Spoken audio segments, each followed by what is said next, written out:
Run wondered if the Dragon Gate was open, since he could see the Dragon King standing in front of him.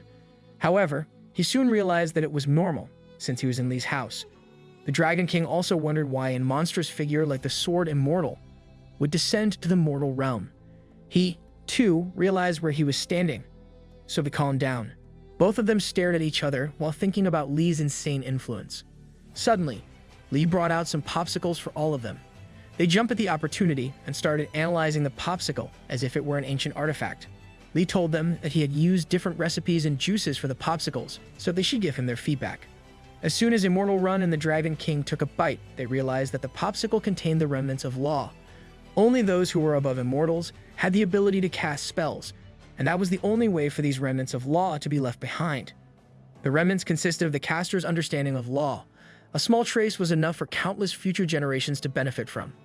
Upon looking closely at the popsicle, the Dragon King realized that it wasn't just a remnant of law, it was more appropriate to call it a true inheritance of law. Li pulled out a mold and told them that he had used it to make the popsicle. The Dragon King and Immortal Run rushed to analyze out of curiosity, which scared Li a bit. He nervously told them that he had made this molding tool so that he could mass-produce the popsicles. This revelation made the Dragon King and Immortal Run almost lose their minds, since they couldn't even comprehend the idea of mass-producing the inheritance of law. As they were busy contemplating the possibility of such a feat, Immortal Run suggested that they stop thinking and just enjoy the popsicle for now. Just like the others, they were transported to a different realm upon consuming the popsicle. Is it a tradition to rip your clothes apart? When visiting other realms, the Dragon King realized that they were in the Holy Region. He had transformed into a dragon and was flying through the air when he noticed someone riding him. As he looked back, he saw Immortal Run in a ridiculous attire. Immortal Run felt shame for wearing the outfit, but he was too excited to care about his clothes. After they were done enjoying their popsicle, they thanked Li for his hospitality and decided to leave. As they were walking away, the Dragon King invited the Sword Immortal to his house. Da Yi saw both of them talking and told them that she needed a favor. She explained that Li wanted a cow that could produce milk, but the cow was extremely rare and couldn't be found anywhere in the world. After a pause, she revealed that there were 5 different colored sacred cows in Mount Kunshu. She thought that the combination of 5 colors was stronger than the combination of black and white, which would make Li much happier. The grassland of Mount Kunshu was the last habitat of the 5 colored cows. A long time ago, there used to be thousands of these cows. However, in the present age, only 3 of them were left. Moreover, all of them were male cows. Due to being endangered, the cows were united and fully supported each other. Back in Celestial Yuan, the city of the immortal world, the streets were crowded with immortals. Among the crowd, a mysterious-looking girl walked with her face covered with a large hat. She walked into a shop and stood in front of the shopkeeper. He asked her what she wanted to exchange, and the girl slowly removed her hat and told him that it was a treasure beyond his imagination. The man screamed at her and told her to put her hat back on. He was running a black market that traded invaluable treasures, so he couldn't take any risks. He told the girl to show him the treasure she had brought. The girl took out a container and claimed that it contained the honey of the golden flame bees. Moreover, she also had the eggs of the fire sparrow. The man was astonished upon witnessing such great treasures, so he questioned her if he even had something worthy of exchange for them. The girl started walking away and told him that she was just going to try another shop. The man stopped her immediately and told her that he did have something he could give her. He reached into his secret pocket and took out a Pokeball. Is he going to summon Pikachu or what? He told her that it was an ancient relic, but due to the Heavenly Tao's taboo, no one was able to open it. The girl was a bit unsure, but she finally decided to exchange the honey and eggs for this treasure. The girl turned out to be Mengji's ancestor. She had exchanged the treasures to give it to him as a gift. She realized that she always played tricks on him and didn't really give him anything useful. This was her chance to save her dignity. However, back at the shop, the man looked at the honey and eggs with a smile on his face. A bald man came to him and told him that the conditions necessary for both of these things to exist were very harsh. He questioned how that weak immortal girl managed to get her hands on these treasures. The shopkeeper told him that he had already sent someone to follow the girl, since he couldn't just let her take that precious ball. He looked at the bald man and told him that they must take special measures if need be. It was difficult to eat seafood in the immortal world, since the creatures of the sea were extremely dangerous and caused huge waves in the ocean. It was impossible for any ordinary man to go near the sea.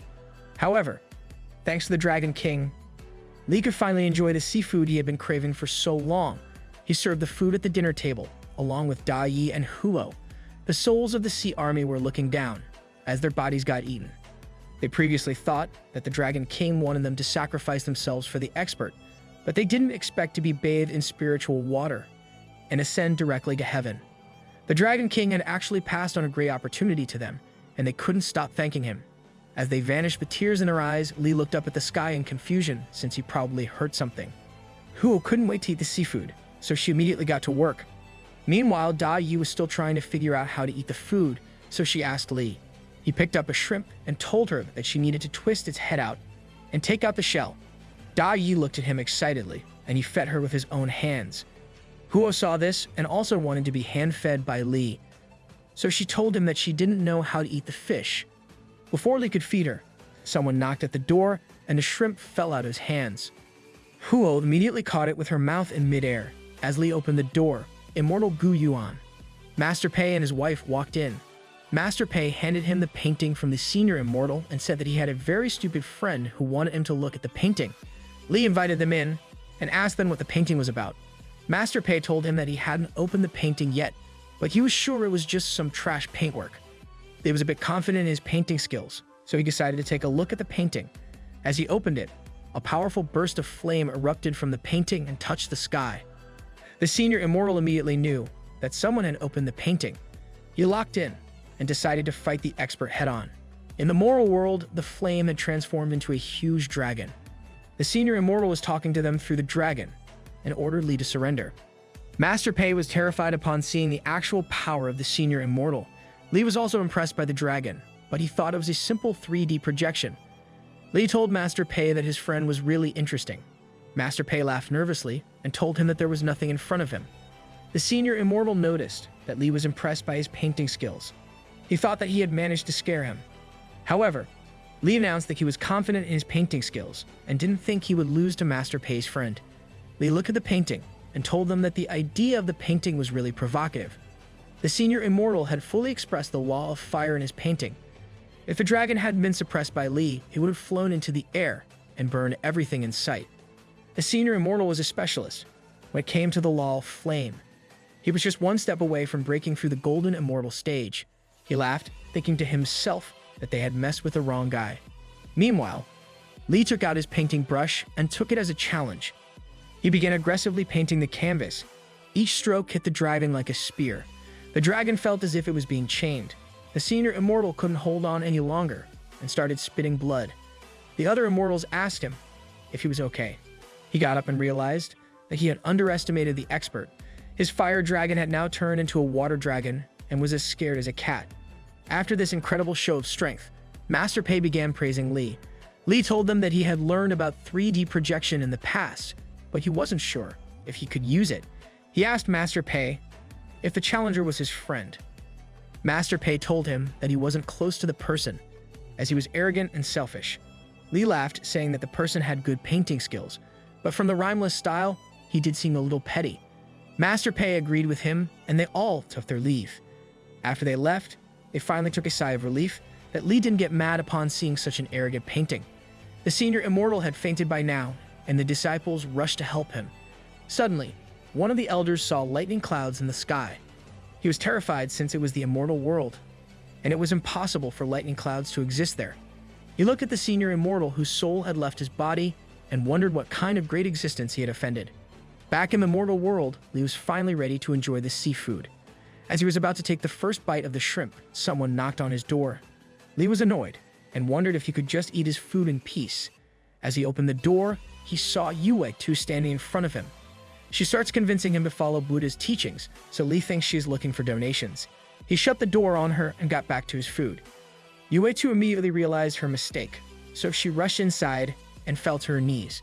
With tears in her eyes, she asked Li if Buddhism actually existed in Journey to the West. Li thought that she was a fan of his book and liked the story so much that she even started cosplaying. He asked her if she had been interested in Buddhism since her journey to the West. Yue Tu told him that the journey to the West didn't mention Buddhism, and the scene that mentioned Buddhism was during Wang Tong's appearance. She told him that she truly believed that Buddhism could save all sentient life. Li couldn't help but compare her to the scholar, since both of them were equally annoying. Yuetu asked him if he didn't think that Buddhism was good enough. Li told her that since Buddhism naturally guides people to be good, it is preferable. Yuetu got excited and asked him if they could make a prosperous world by spreading the teachings of Buddhism. Li got to thinking and told her that all founders of religious groups have great wisdom, but during the development of religion, people become selfish and start working for their own gains and profits. Only if the preachers had a pure heart and good intentions toward the people was it possible for them to create a prosperous world. Yuetu got down on her knees again and begged Li to give her the Dharma knowledge. Li got frightened seeing her like this and asked her why everyone always got down on their knees to ask for favors. Yuetu suggested something else, but Li immediately told her that she didn't need to do anything. Huo saw this and asked Da Yi if Li was going to give away another valuable treasure. Da Yi pretended not to care and told her that it was a part of Li's plan, so it shouldn't concern them. However, deep inside her, she couldn't bear the thought of such treasures going into the hands of others. Li walked out of the storeroom with a book called the Diamond Sutra. He gave the book to Yuetu, telling her that it was her responsibility to save the sentient beings. Yuetu couldn't hold the book, since the light of Buddha was too strong. She did her best to endure the bright light, while burning her eyes in the process. She thanked Li and slowly walked out of the door. Due to the bright light, she couldn't see anything, and kept stumbling into objects and falling down. Li looked at her leave and wondered if she was going to be fine.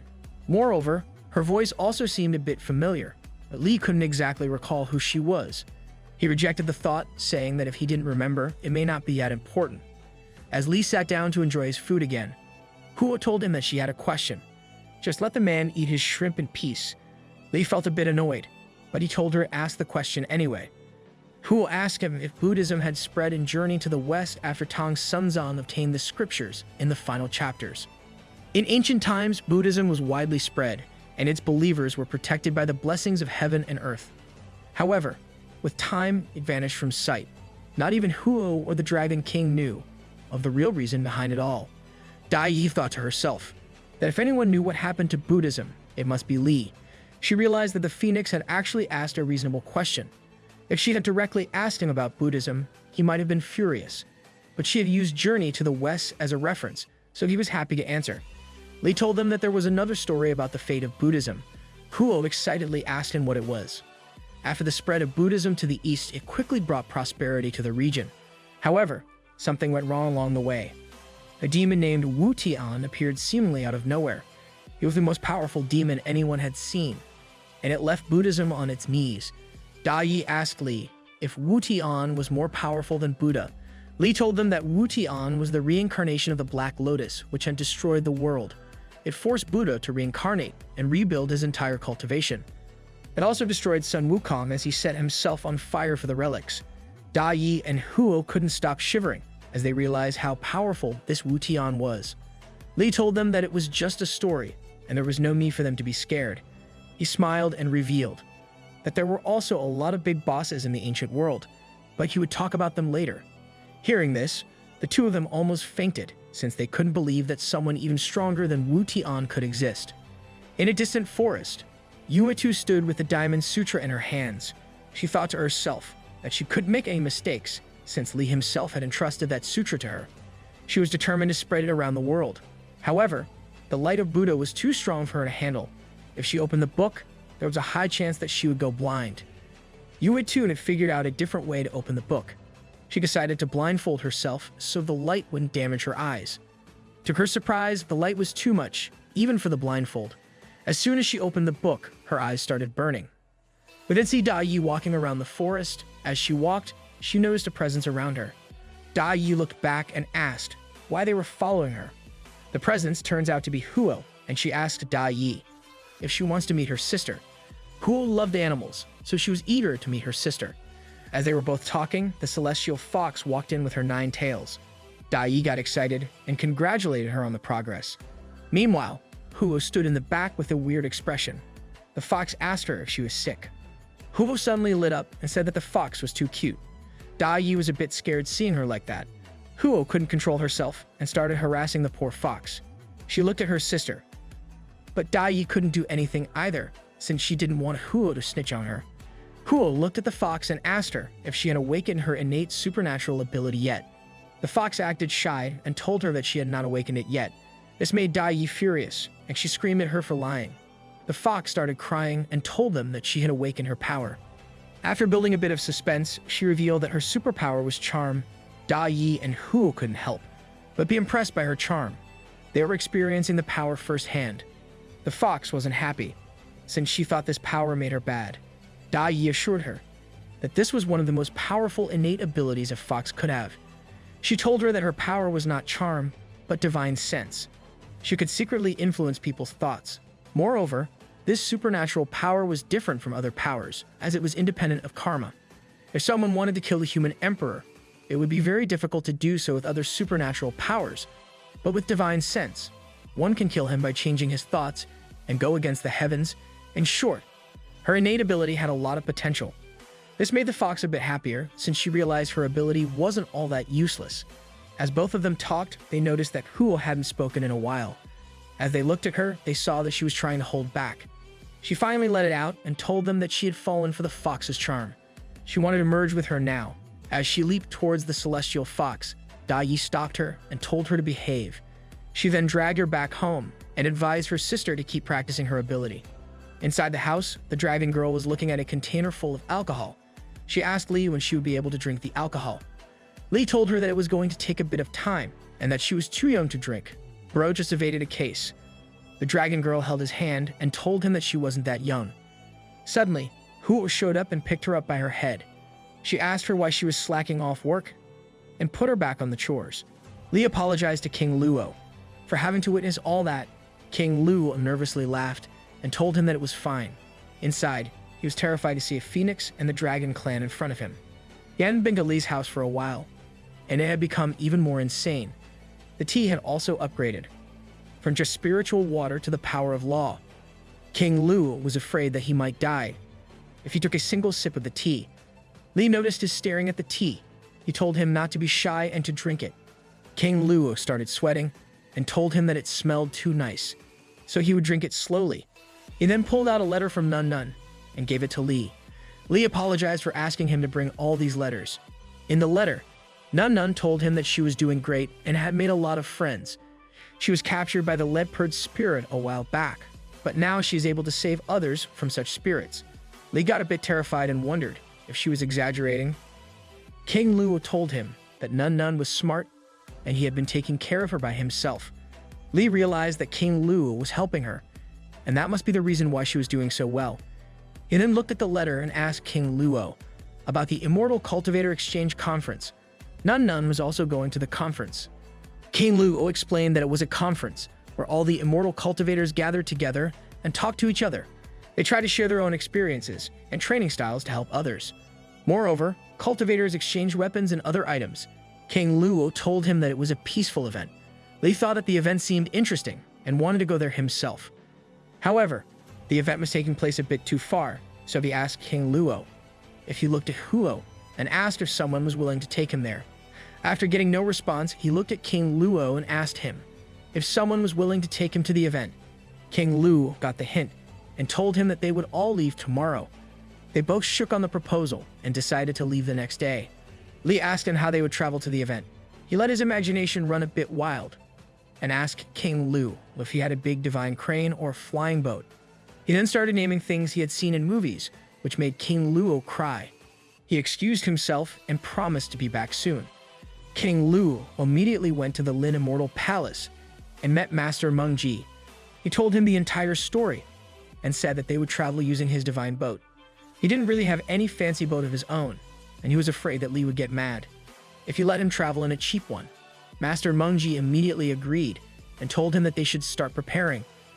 King Luo asked him if he could really go, since he had invited his ancestor to enjoy flower viewing that day. Master Mengji looked at him and told him that serving the expert must be the most important thing for any man. Back at Li's house, he was about to have a shot of alcohol before he left for the conference. Da Yi and the others were also standing with him, including the little dragon girl.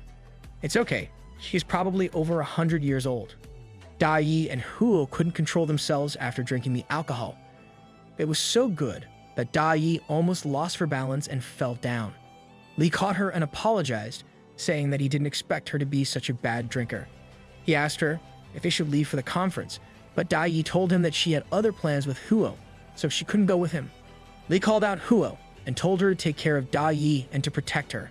However, as he saw her lying on the ground, he realized that she was also a heavy drinker, and he couldn't entrust Da Yi to her.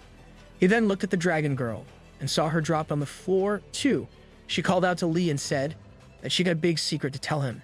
As Lee got closer, she told him that her ancestor was still alive and he was a huge carp. She also told him that he was big and amazing. Lee laughed and agreed with her, saying that he must be amazing since he could arrange a wholesale of seafood. A few hours later, King Luo, Mengji, and Qin visited Lee. They told him that everything was prepared and they were ready to leave. Blackie was also standing with Lee, so Mengji asked him if he was taking Blackie with him instead of Da Yi. Lee told him that he hadn't taken Blackie out for a walk in a while, so he was going to take him out this time. Blackie couldn't help but cry at the thought of finally going on a walk with his master. The divine boat finally arrived, and they were all prepared to leave.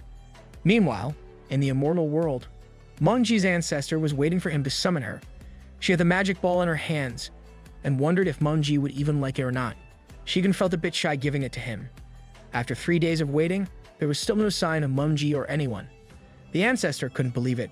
She started crying and wondered why Mengji didn't summon her. As she was busy shedding tears, she felt a divine energy nearby and wondered if it was Mengji trying to summon her. To her surprise, it was a bald man. She asked him who he was, and with a creepy smile, the man told her he wanted to take his stuff back.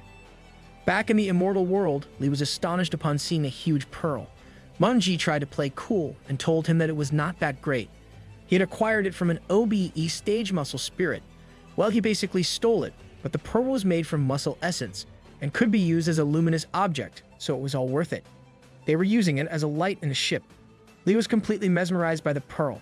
However, the dragon girl told him that it didn't look that great and was actually quite small. Everyone looked at her in confusion, since she wasn't supposed to be on the boat. She told Lee that she found herself on the boat. As she woke up, Lee looked at her innocent and cute face and couldn't really say anything else, so he let it go. Mengji asked him who the girl was, and Lee told him that she was the carp spirit temporarily staying at his home. Mengji was still not over the disrespect to his pearl, so he brought it up again. But the dragon girl said that the pearls she put on her face were bigger than that one. My man lost twice. Lee tried to shut her up and apologized for her rudeness. Master Mengji tried redeeming himself and claimed that he had refurbished the flying boat before their journey, and even put the most valuable treasures on it. The pearl he had was a rare treasure. He looked at the dragon girl and told her that she shouldn't lie about it. This made her furious, and she told him that she wasn't lying. Seconds later, she pulled out a colossal pearl that couldn't even fit inside the boat. Everyone had their mouths wide open as they realized that the girl wasn't playing around. The dragon girl mockingly asked them if they believed her now. Mengji got down on his knees and told her that he believed every word she said. He begged her not to bring out anything else. Lee apologized to Mengji and told him that the dragon girl's family had a seafood business, so she was rich. Mengji thought to himself that her family might have influence over the sea, which meant that the girl was actually a boss. Lee noticed that the boat was completely damaged. Mengji couldn't show it to Lee, so he told him that it was fine. However, he was crying deep inside. Lee touched the boat and noticed that Mengji had used the materials and artifacts for the boat, which made Mengji even more depressed. Qin stepped in and told Lee that it didn't matter much since boats were perishable goods. As she said this, her eyes couldn't hide the pain she was feeling. Lee saw her crying together with Mengji a few moments later. He knew that they were sad about their boat, so he told the dragon girl to pay them for the damages. The dragon girl walked over to them and told them that she would be paying them back with the pearl. The two of them looked speechless for a second, but went back to normal as they realized what she was offering. As they were talking, the dragon girl took out the pearl again, and the boat almost crashed. They begged her to put it away and give it to them once they landed. Out in the distant forest, Da Yi was waiting for someone with her sister. Suddenly, Immortal Run and the Dragon King landed on the ground. They greeted the two of them and reported that they had found the 5-colored divine bull, but there was a slight problem. Even though they managed to catch the bull by surprise, they were no match for the natural power and strength of the bull. They were beaten badly, and Immortal Run even suffered a huge injury from the bull. There was literally a hole in his stomach. Da Yi told him that repairing the hole would be a trivial matter for the expert, so he shouldn't worry about that. The two of them noticed the celestial fox in Da Yi's arms and asked her who she was. Da Yi told them that she was her little sister. The 5-colored divine cow turned out to be more powerful than they had thought. so she suggested that they get the help of her sister. Meanwhile, the divine boat was on its way to the conference. Mungji was doing his best to make sure that Lee faced no problems or distractions during the journey. As the boat flew through the sky, he noticed two cultivators fighting among each other. Mungji didn't want to intervene, so he simply steered the boat away and avoided them. One after the other, he kept encountering cultivators like that and avoiding them. After a while, he became annoyed and wondered when it was going to end. He went inside the ship's cabin and screamed at King Luo for slacking off. He ordered him to go outside and handle things by himself. The two of them stepped outside with Qin and looked straight ahead. Mungji ordered King Luo to fly ahead and make way for them. He told him to take care of anyone who was in their path. Qin could finally relax, knowing that someone was handling the cultivators. Mungji told her that King Luo was weak and his cultivation base was shallow. However, he was from a noble family, and people respected him, so they would give him the way. A few moments later, they saw a flash of light coming towards them. It was King Luo who told them not to continue forward. He explained that there were immortals in front of them, so they couldn't go straight. Mungji asked him if they had descended from the immortal world, but it was a bit too late. The immortals were already near the ship. Lee noticed the change in the light outside and wondered if it was dawn already. Mungji and Qin could see the heaven's gate in front of them. Qin told him that they were done if the immortals managed to disturb Lee during his resting time. She suggested Master Mungji turn back, but noticed that he was already at the wheel. As Mungji tried turning the ship around, he noticed a flash of light past them. For a brief moment, he held eye contact with the person and realized that it was their ancestor. Qin also saw her and felt confused. Soon, they saw two other immortals following their ancestor. Qin could tell that the immortals were up to no good, and their ancestor was probably in some danger. Mungji told her that it was a good thing, since they flew far away from them and didn't disturb Master Lee's sleep. They couldn't get involved in battles between immortals anyway, so it wasn't like they could help her. Out of nowhere, the ancestor appeared in front of him and asked him what he was doing. Mungji started shivering and asked her if she was back. The ancestor told him that she was being chased by some evil immortals, so she was worried that they might come after him. Mungji got mad and told her that he wouldn't be in any danger if she didn't come back to protect him. The ancestor realized that he was right and asked him what they should do. Mungji told her that she should run away. The ancestor refused to leave alone and told him that they needed to run away together. Just then, the two immortals landed on top of the ship's cabin and ordered the ancestor to hand over the treasure immediately. They threatened to destroy the boat and kill all of them if their demands were not met. Mungji started crying and told the ancestors that they couldn't let them destroy the boat. The ancestor was a bit surprised, since she had never seen him take any liking to material things. She told him that they needed to abandon the boat and run. However, Mungji screamed at her and told her that they couldn't leave the boat. He couldn't think of anything. He wasn't strong enough to fight the immortals, so he couldn't really defend the boat. One of the immortals prepared to attack when he saw that they were wasting too much time. Before he could launch the attack and kill them, he noticed a dog walking on the ship. Both of the immortals were stunned upon seeing the dog. Blackie looked at the group and asked them if they also woke up to pee. Mungji got down on his knees and begged him to help them. His ancestor couldn't believe her eyes and asked him why he was kneeling in front of a dog. A few moments later, she saw King Luo and Qin also kneeling down to the dog. The immortals saw this and thought that the cultivators in the mortal world must be too weak. They told them that they could beg in front of them instead of the dog, and they might think about sparing their lives. The two of them couldn't stop laughing at Blackie and all the immortal cultivators.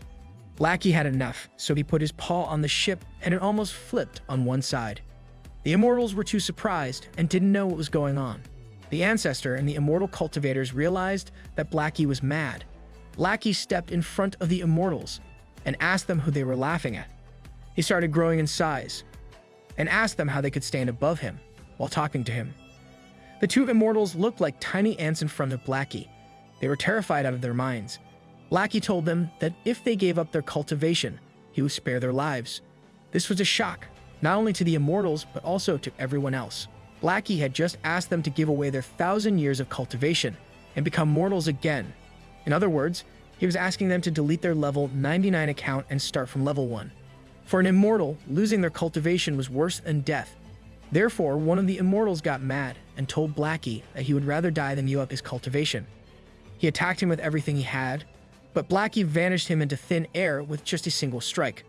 The other immortal started shivering and told him that he was willing to give up his cultivation, but Blackie also vanished him, saying that he was too late. The ancestor of Lin's immortal palace couldn't believe what she just witnessed. The ordinary-looking dog had killed 2 immortals in just a couple of strikes. Mungji told her that the expert had trained Blackie. Moreover, the expert was traveling with them in the boat, and she almost disturbed his peace. The ancestor realized that she almost destroyed the world. Shin looked at her with a worried expression and suggested that she be more careful from now on. As Blackie got back down, she immediately knelt in front of him and thanked him for saving her. However, Blackie didn't look that pleased. She told him that she was a good person and begged him to give her a chance. Blackie made a terrifying face and asked her if she remembered the rules. The ancestor frantically told him that she did. Blackie then ordered her to recite the rules aloud. After she successfully read all the rules, Blackie turned into a cute dog and told them that he was going back to sleep. Suddenly, Lee came out and asked them what was happening. He heard someone laughing outside and went to investigate. Lee noticed the ancestor standing in front of him and was immediately impressed. She introduced herself as Gushiro. As soon as Lee found out that she was immortal, he immediately became a simp and started asking her all types of questions. Meanwhile, the immortal cultivators thought that he was just acting again. Suddenly, they heard the sound of lightning coming from nearby. Everyone was confused due to the sudden appearance of this lightning. Shiro explained that it was the lightning catastrophe that she had to endure since she descended into the mortal world. The cultivators looked at her with their eyes wide open as they realized that she had attracted another problem. Shiro told Lee not to worry and said that she would just step away from the ship and not disrupt his sleep. Lee watched her as she flew toward the lightning. He could see her struggling in the lightning storm, but he couldn't really do anything to save her. Shin told her that immortals had to endure the catastrophe when entering the mortal world. The power of the catastrophe depended on the cultivation of the immortal. Lee looked down and asked her why every immortal had to endure the catastrophe, even though they could come down to the mortal world. The 3 of them realized that Lee was talking badly about the law of lightning and were absolutely terrified. Mungji told him that it was the law of heaven, but Lee asked him if the law of heaven was always right. He asked him if there was anyone controlling the catastrophe, and if heaven decided everything, could it really handle it? Mungji tried to shut him up since he feared for his own life. Lee apologized and told him that he shouldn't be complaining about stuff like this. However, he couldn't help but feel bad after looking at Shiro in such a condition. The immortal world was a lot different from what Lee had in mind. He thought to himself that if mortals wanted to stay safe, they needed an emperor, and that should be an immortal with immeasurable power. After enduring the catastrophe, Shiro landed back on the ship. She looked to be in a rough state. Noticing Lee's absence, she asked them where he was. Mungji told her that Lee went back to his room. He didn't have time to ask her before, so he questioned her about why she had come to the mortal world. Shiro took out the treasure and told him that she wanted to give it to him. King Lulo and Shin looked at the ball curiously and asked her what it was. She told them that the immortals were chasing after him because of this treasure. She had acquired it in exchange for the Golden Flame Bee's honey and the Fire Sparrow's eggs. Mungji could tell that the treasure was something special, so he asked her what it really was. However, Shiro didn't know. He then asked her what the item did, but she didn't know it either. I bet it summons Pikachu or something. After realizing that his ancestor didn't know anything about the treasure, Mungji got mad and asked her why she was calling it a treasure, but she didn't even know what it was. Shiro also got mad and told him that it must be treasure, since it was so tightly sealed. He started crying when he realized that she had exchanged the honey and eggs for a ball that they couldn't even open. Shin reminded him that the immortals wanted to snatch this item earlier, so it must have been something precious. She suggested that they gift the item to Lee, since he would be able to open it. The scene changed to Mount Kunshu, where we saw Run and the others looking for the 5-colored divine cow. The grassland of Mount Kunshu was the last shelter of the 5-colored divine bull. There used to be 3,892 such cows living in the area, but now only 3 of them have remained. The group watched the bulls carefully as they hid behind a cliff. Run noticed that there were 2 large bulls and 1 smaller one. Even the smaller bulls had the strength of true immortals, so it was hard to tame them. If they managed to disturb the large bull, their chances would go even lower. Dai told them that they could only hope to tame the bull with a strategy. Her sister asked her what she had in mind. Dai took out an apple given by Lee and told her that she would use it to attract the bull. The fox thought that she was too extra by using the apple, so Dai asked them if anyone had a better plan. Run took the apple from her and sliced it into multiple parts using his sword. He saved a small part as the bait and left the rest for them to eat. After they were done eating and appreciating the apple, they held the remaining piece out to try and lure the smaller bull. The bull immediately smelt the apple and ran straight towards it. As he was about to bite the apple, he was caught by the group. They tried holding him down with force, which caused the bull to cry for help.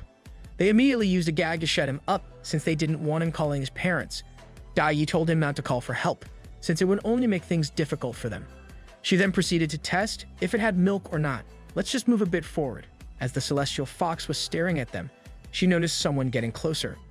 As she turned around, she saw two huge bulls in front of her. They had found out that the group had kidnapped their son, and were not pleased. The Dragon King tried to calm them down by telling them that an expert wanted to drink their milk. He told them that it was an opportunity for them. The bulls couldn't endure it anymore, and got even more furious. They asked him how he even dared to say something so stupid, and expected them to believe it. As they were about to trample them, the Dragon King stepped in, and told them to look around for once. He asked them if a 9-tailed celestial fox, an ancient phoenix, a Dragon King, and a sword immortal would come simply to steal some milk from them. He screamed at them and asked if they seemed that bored. The bulls realized that it was making a bit of sense, but the confusing part was that their son didn't even have milk. Therefore, they decided to attack the group with full force. Run stepped in the way with his sword and tried to stop the bull. He was confident in his skills, and even great immortals couldn't stop his strike. However, to his surprise, the sword didn't do any damage to the bull. His skin was too thick for the sword to cut through. The bull slammed into Run and sent him flying back. He got up and told the others that the bull was really strong. He said that they couldn't compete with it. The Dragon King got mad and told him that they already knew it. He asked him why he even tried attacking the bull in the first place. Run smiled and told him that the fear they felt was their own. But his sword did no fear. Before he could even attack the bull, he was taken down. The bulls were now after the rest of them. Huo told Da Yi to take the little bull away and team with the Dragon King to stop the older bulls. The bulls launched an attack on the two of them. However, instead of hitting them, the attack narrowly missed and went straight towards Da Yi. She was quick to react and swiftly blocked the attack using her ice shards. Surprisingly, the cows proved to be too strong and broke through the shards like paper. The Dragon King was terrified upon realizing that even Da Yi couldn't stop the angry cows. As Da Yi was focused on one of the cows, the other caught her by surprise and charged at her. She thought for a second that it was over for her, but her sister came in clutch and used her charm to distract the cows. She had transformed into a girl, and the bulls couldn't help but fall victim to her charm. Even Huo was caught deep in her spell. Da Yi sighed and told her sister that she thought she would watch her die before she would start using her powers. After the spell ended and the cows got back to normal, they saw the group walking away with a little cow. They screamed at them to stop. Da Yi looked back and told the cows that they would be waiting for them at the Li Yun Palace on command of the senior immortal Li Yun. The cows knew exactly where they had to go next. Back in the divine boat, Li had just woken up. He went outside and saw Shiro standing with the other cultivators. He asked her if she was done enduring the catastrophe. She apologized to him for causing any trouble and told him that she was done. She then started complimenting him and told him that the book he gave to Meng Ji really helped them in many ways. She gave him the ball as a gift. Li looked at the ball and wondered if he had crossed into the Pokemon world. Meng Ji told him that the item he was holding was actually a rare treasure, but they couldn't open it, no matter how hard they tried. Li told them that he knew how to open the ball. He threw the ball down and screamed for the thing inside to come out. He didn't know which creature was inside it, so he couldn't just scream a random name. However, to his surprise, it wasn't a Pokemon, but a seed inside the ball. Li picked up the seed and realized that it was a gourd seed. The group thought that they were done, since they had gifted him a mere seed. Fortunately for them, Li seemed to like the gift and even thanked them. Even though he was bleeding from his mouth, Meng Ji was still happy that Li accepted their gift. Shiro looked at Meng Ji and told him that it was because of her hard work. Meng Ji thought to himself that she was the reason they almost got killed. Moments later, Li brought out some alcohol and told them that he didn't have any fancy items to gift them, but they could try the alcohol that he brewed himself. Shin could taste the alcohol even without drinking it. The smell was hypnotizing. As they all took a small sip, they experienced a breakthrough in their cultivation. Master Meng Ji almost reached the immortal level, while his ancestor reached the mid-stage of divine immortality. Shiro's cultivation had stopped a half-step to mid-stage divine immortal for thousands of years. However, upon just taking a single sip, she was able to break through to the mid-stage divine immortal level. Shiro realized that it wasn't just her, but everyone who drank the alcohol broke through their cultivation level.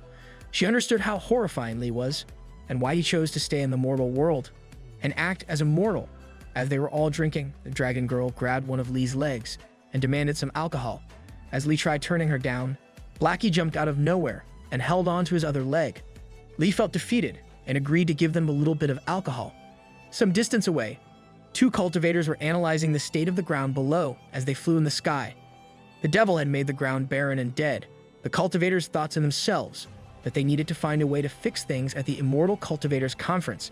They had heard that the Li family was destroyed and Qingyun Valley was badly damaged, so their last hope was Lin's Immortal Palace. The girl encouraged the guy to show off his skills, since it was now his time to shine.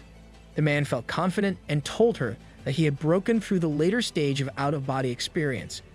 And it only took 500 years. As he was busy yapping, a shadow slowly started enveloping both of them. As they looked up, they realized that it was a divine boat. Lee looked down from the boat while Qin acted as her tour guide. They had now reached Chuchun Town. Lee walked through the market with the group and realized that it was even more lively than Green Cloud Valley. Qin explained to him that the Demon Lock ceremony in Green Cloud Valley was mostly attended by immortal cultivators. On the other hand, Chuchun Town was the place for ordinary mortals, which meant that it also had a lot more fireworks than Green Cloud Valley. As they walked, Mengji heard the voice of an old man. He looked back to see Taoist Qingwei calling him. Both of them had spent time cultivating together in the past. Qingwei looked at Mengji and asked him if he had broken through the god's test realm already. Mengji smiled and told him that he had broken through to the later stage of God's test already. Bro has found an infinite leveling glitch. Qingwei was absolutely shocked to learn that he had progressed so much in such a short amount of time. He started shedding tears and told him that he might start calling him senior from now on. Mengji told him that he didn't need to do all that. He didn't want them to distance themselves, just because he had progressed faster. Qingwei was truly touched by his words, but Mengji immediately told him that he should call him senior from now on. Qingwei knew that Mengji couldn't change. He looked at the rest of the group and asked them if they hadn't found a place to live yet. He offered to provide them with the best accommodation in town, since he was hosting the conference. Everyone in the group was waiting for Lee to say something. Meanwhile, Lee waited for them to talk. They all awkwardly stood in silence for a few moments, until Lee said that he was fine with their choice. They accepted Qingwei's offer and left all the responsibility to him. Qingwei couldn't believe that they were listening to a mortal, and a dumb-looking mortal at that. As Mengji walked through the streets, everyone recognized him. His aura must be in millions by now. Qingwei thought to himself that he didn't need to bother himself with anything else. And as long as he followed Mengji's pace, the entire world would look up to him. Out of nowhere, Lee accidentally stepped on crap. Mengji sprung into action faster than Flash and started cleaning his shoes. Qingwei almost fainted, watching such a powerful cultivator cleaning the shoes of a mortal. They finally reached the place where they were supposed to stay. Qingwei booked 5 superior rooms and 1 super deluxe room for the 6 of them. He told Mengji that these were the best rooms in the entire town, and the super deluxe room even had a view of the town and the desert. However, there was only 1 such room, and he decided to give its keys to Mengji, since he had the highest cultivation level. Mengji immediately gave the keys to Lee and told him that the room had the best views.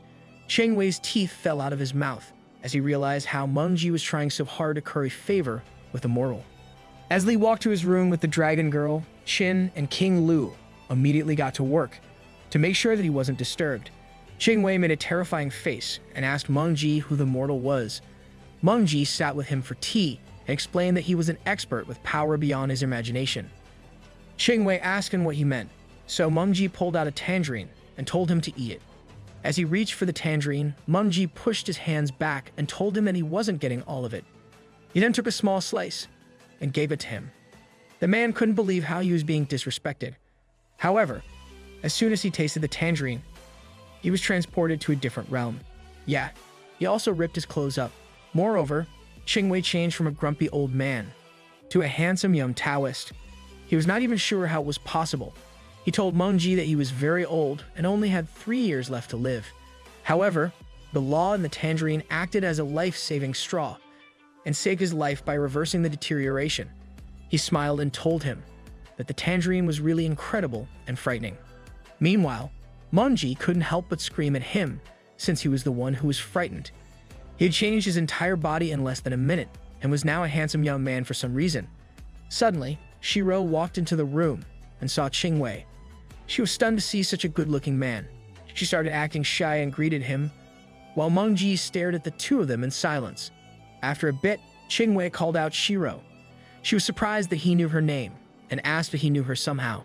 He asked her if she remembered a young man who died at the hands of a goblin at the foot of Mount Tianyun. Shiro asked him if he was that man. Qingwei revealed that he fell in love with a goddess when he was 20 years old.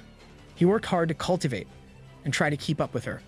As a result of working so hard, his hair turned gray, and his lifespan almost reached an end. On the other hand, the goddess was still the same. She didn't even recognize him, so he decided not to bother her anymore. But now that he had turned back to his younger self, he had enough courage to talk to her. After they had finished talking, Qingwei told Manji not to worry since he didn't have any bad thoughts about the goddess. He had the opportunity to see her, and that was enough for him. He started smiling and thanked him for saving his life by giving him that tangerine. He even asked him if he could introduce him to the expert. Shiro told him that the expert was a very kind person and that he might even become friends with him. Manji felt jealous that the man was getting so much from him. He didn't want him to become friends with Lee. He realized that in just a half day, the man had eaten his tangerine, picked up his girl, and even had bad thoughts about his master. He was definitely planning something. The next morning, as Lee woke up, he almost fainted when he saw the handsome young man with the group. He asked them who he was, and Qingwei told him that they had met earlier. Lee couldn't believe that someone could change so drastically and wondered if the show decided to change actors. Bro was asking the right questions. Qingwei took it as a joke and told Lee that he had prepared a special carriage for him to the conference. Lee could see all the cultivators interacting with each other on the streets. He told Qingwei that the streets looked lively. Moreover, there was no chaos like the previous day, and the streets were much cleaner. Qingwei started laughing and told him that it must be because he was in a good mood today. Deep inside, he knew exactly what was going on. After figuring out who Lee was, he ordered everyone to clean the streets 3 times. Every immortal cultivator on the street was strictly inspected to meet a certain standard. In other words, he had carefully staged the entire thing to make it look for pleasing to the expert. Qingwei thought to himself that there was no one that he couldn't conquer. He knew that clinging on to powerful people like Lee was his path to immortality. His bubble burst a bit too quickly when Lee mentioned that things on the streets seemed a lot duller than they were yesterday. He was starting to get bored.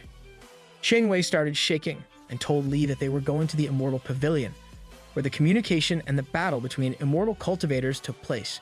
There were many areas in town built specifically for them to battle.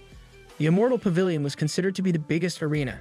As Lee entered the pavilion, he realized that it did look cool. Qingwei told him that he had reserved a special seat for him. Lee was starting to feel interested again. Qingwei thought to himself that he had made the right choice by reserving the most expensive seat. He offered Lee the seat, but to his surprise, Shiro took the seat immediately. Before he could say anything, she told him that she couldn't reciprocate his feelings for her. My man got rejected before he even asked her out. Qingwei went to another seat, and before he could offer it to Lee, Manji sat on it. Qingwei knew that he had to do something else, so he brought some snacks for Lee. However, before Lee could even taste them, the dragon girl snatched them away and started eating. Qingwei asked her how the snacks tasted, and she told him that they weren't that good. Hearing this disrespect almost killed the man from the inside. You never disrespect a man's snacks. Lee apologized on her behalf, saying that she was used to eating delicious food and was a picky eater. He asked her if she had forgotten her manners, but the dragon girl stuck to her words and claimed that compared to the food he cooked, these snacks seemed like pig food. Qingwei almost felt like he had been hit with an arrow. He tried putting a smile on his face and told Lee not to be too harsh with the little girl. The dragon girl told Lee that she wanted to eat a fruit.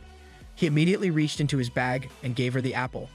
Qingwei realized that it was the fruit that contained the power of law. He knew that he had to acquire it somehow. Seconds later, he saw Blackie walk up to Lee and ask for the fruit. Lee gave him the apple without question. Qingwei couldn't believe that Lee would simply give away such a precious fruit to an ordinary dog. He decided to sneak out and snatch the fruit from the dog. He began looking for Blackie in the streets. It wasn't long before he found him in a corner and decided to snatch the fruit by force. At the same time, the battle had started in the Immortal Pavilion.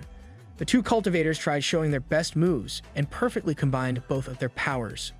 One of the cultivators was a fire type, while the other was an ice type. Both of them were deliberately chosen by Qingwei, since they could put on a great show. Li saw them using their powers and thought that they were performing some kind of auto-stereoscopic act. As he looked to his right, he noticed Qingwei sitting there with his face badly beaten. Li got worried and asked him if he was fine. Qingwei tried laughing it off and told him that he was perfectly fine. He had gained an opportunity today and learned a valuable lesson, so it was all worth it for him. Li told him that it would be a good thing if he learned something. This guy is literally on 1 HP. He turned Li's attention back towards the show. Qingwei didn't expect the ordinary-looking dog to be such a boss. He was lucky to even make it out alive. Blackie showed him mercy and allowed him to live another day, but he was sure that if he slipped up again, he wouldn't be spared. The cultivators continued with their display, showing all kinds of cool tricks. As one of them spit fire from her mouth, Li laughed a little. Qingwei worried that the show was too boring for the expert, and it was making him laugh. He knelt down and told him that he would change the show immediately. Li asked him why he was kneeling in front of him. The entire group looked at Qingwei with terrifying expressions. He was quick to read the room and told Li that his legs had given up due to old age. Li told him that his bones might be loose and offered to take a look at it later. Qingwei asked him if the show was not to his liking. Li explained that he couldn't see anything different with the performance since all of the tricks were the same as circus tricks in the mortal world. The entire group couldn't believe that the most powerful and entertaining battle between cultivators was just a circus trick for the expert. Li explained that the actors in the mortal world used kerosene to breathe fire, and it looked just like the performance they were witnessing.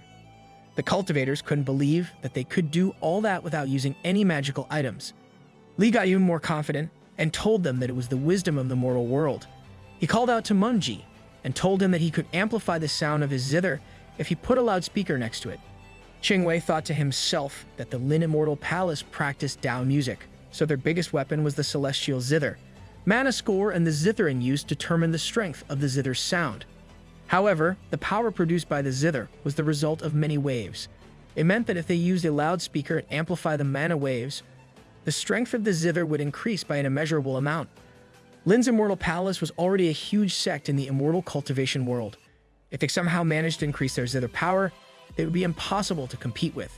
Qingwei realized that a single word from an expert could have such great power. He had tried to gain his favor using outdated tricks, so if he was feeling bad. Munji told Li that his suggestion had given him enlightenment, and he would order someone to prepare a loudspeaker for the zither. Li joked around and told him not to forget him when he became popular for playing the zither. Meanwhile, Shiro saw that Munji had acquired an opportunity from the expert. She started giving rewards to the two cultivators, since they had made Li happy. The cultivators and the disciples started thanking Shiro for her kindness. Li saw that the entire town was thanking the immortal. However, he noticed that she was moving back instead of taking all the praise. He realized that it was the chi energy of an immortal. She took good care of the younger generation, and even gave out treasures to help them in their practice. Moreover, she didn't like staying in the limelight and avoided fame. He said to himself that she was truly the big boss of that world. Meanwhile, the dragon girl and Blackie were busy stealing fruits from the bag. Away from all of this, a few mysterious men in capes flew over the town. They seemed to be searching for something or someone. The guy who appeared to be the leader ordered the men to find a girl, and if they couldn't find her, they should destroy the entire town.